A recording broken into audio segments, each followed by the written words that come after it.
غزل کا 5واں شعر دیکھیے، خانہ دل میں پیار بسا، بغض و حسد کو چلتا کر۔ شاعر فرماتے ہیں کہ تم اپنے دل میں پیار کو جگہ دو اور بغض، حسد، نفرت، جلن، دشمنی کو نکال دو۔ اس لیے کہ دل سے بغض و حسد نکالنا، نفرت کو ہٹا دینا اور پیار کو جگہ دینا، یہ دانش مندی کی علامت ہے۔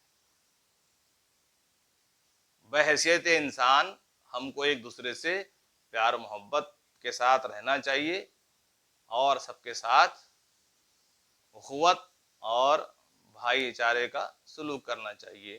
اس لیے شاعر نے بغض و حسد سے دور رہنے کے لیے کہا ہے اور دل میں پیار کو جگہ دینے کی بات کہی ہے۔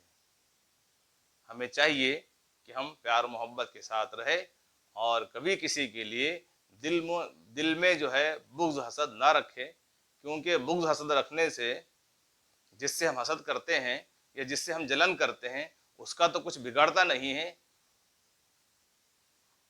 ہوتا یہ ہے کہ ہم ہی اس میں کڑتے رہتے ہیں اور اپنا وقت برباد کرتے رہتے ہیں۔ آئیے اب اگلا شعر دیکھیے۔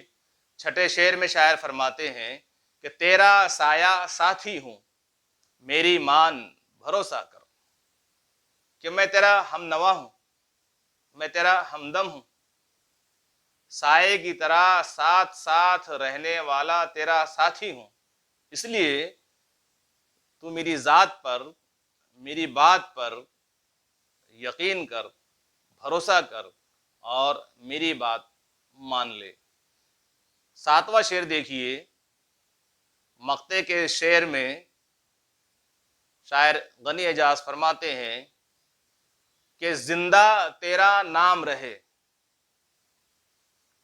زندہ تیرا نام رہے، اعجاز اب کچھ ایسا کر۔ شاعر فرماتے ہیں کہ اگر ہمیں زندہ رہنا ہے، یعنی لوگوں کے دلوں میں جگہ باقی رکھنا ہے، تو پھر ہمیں نیک کام کرنے ہوں گے، کچھ ایسے کام کرنے ہوں گے جس سے لوگوں کو فائدہ پہنچے اور وہ ہمارا نام لیتے رہیں۔